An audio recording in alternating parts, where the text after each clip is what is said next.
Hello and welcome to another month of the Single Cask Club.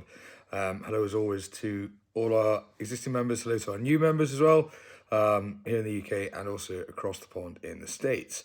So for those, first of all, new members, hello, my name's Guy, I'm here at the Strong Water Co, 78 Bankery, 78 High Street, Bankery, not 78 Bankery High Street. Bloody hell. So the way this works, we've got dram number 1 and dram number 2. Quick kind of chit chat about each one, bit of history about the distilleries and whatnot, and my interpretation of what the kind of the tasting notes are as well. So, dram number 1 this month, I think it's a super interesting one. Actually, from northwestern Aberdeenshire in a small little town called Portsoy.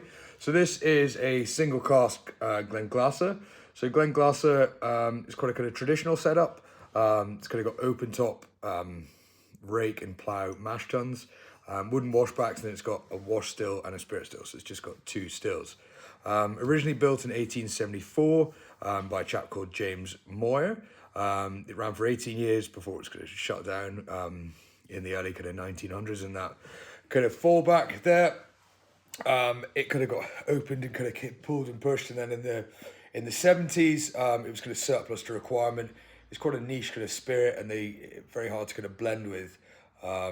So it didn't get kind of pulled in as a lot of the bigger distilleries did, as they were easier to blend with. So Glenglasser's got a kind of medium weight spirit. It's very fruity, it's very floral, it's like super honeyed as well. So quite a hard thing to kind of mix into blends.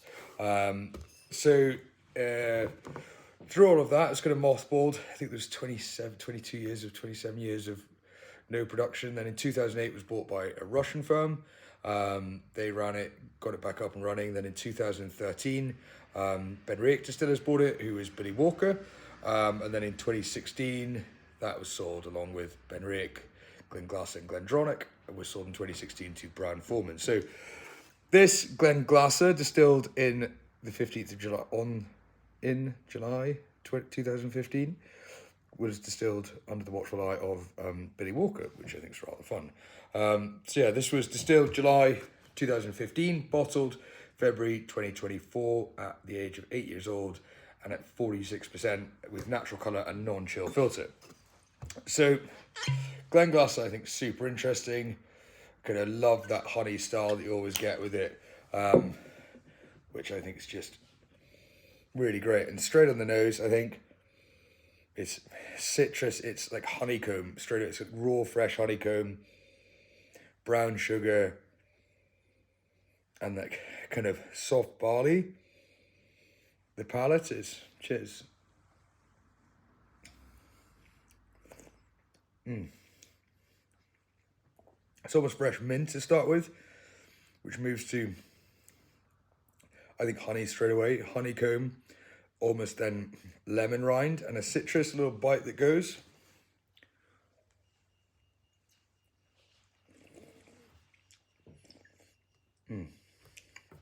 On the second taste, I think it becomes even more honeyed. There's a softer spice that rolls through, and then the citrus just really kind of pulls your tongue together there. The finish, I think, is more honey. It's got more butter this time. It's got more kind of barley as well. Becomes almost more kind of buttery pastry in style. But for me, I think that's a cracker. Coming into summer, it's a great kind of bright, fresh, lively dram, and I just love that. The prominence of like the honey flavour through it, I think, is superb. So that's our first dram, a single cask Glenglasser from Douglas Laing's Provenance label. So that's on the shelf at $58.50, and with the single cask discount, that would put it down to $52.65. So I think that's an absolute banger of a whiskey for that price. So we'll leave you to enjoy that one, and we'll come back for dram number 2. Cheers. Lovely. So dram number 2. So also from a Douglas Laing label this year. So this month, Douglas Laing's independently owned family, third generation independently owned family bottler.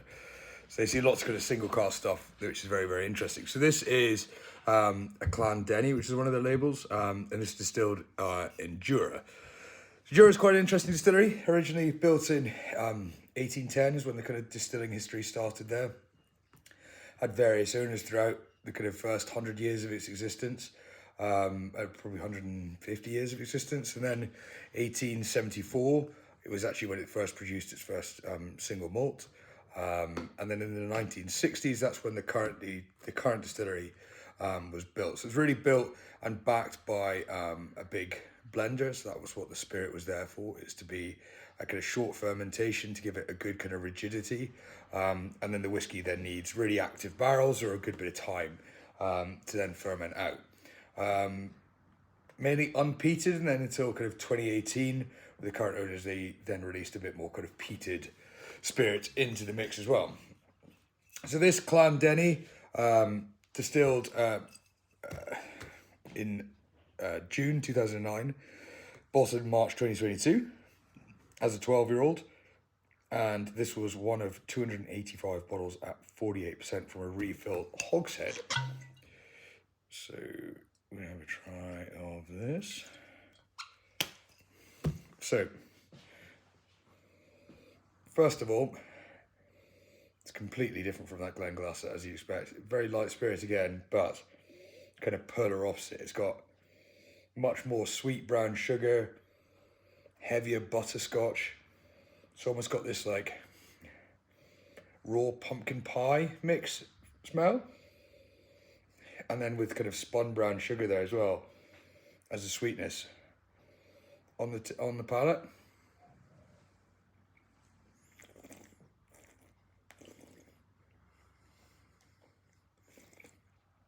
It's thick. It's much thicker than what you'd expect from a refill hoggy. It's got a real kind of honeyed cream to it, nowhere near honeyed as the Glenglasser. And then it's got this really lovely, fresh, tannic, active tannin, toasted oak style to it, which moves more to a bit of baking spices, maybe soft cinnamon, even cardamom, a bit of carrot cakey style into that.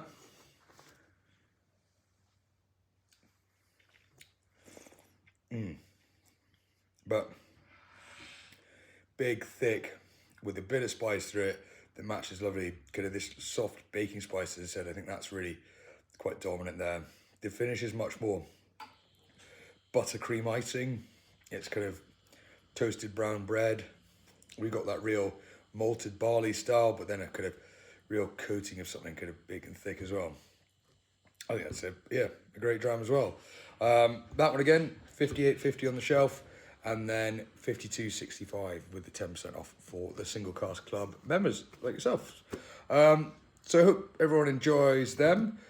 We do have a ballot coming out this month as well for the brand new Arden Ho single malt, so keep an eye on your emails for that. And I hope everyone has a lovely month, and we shall see you next month. Cheerio.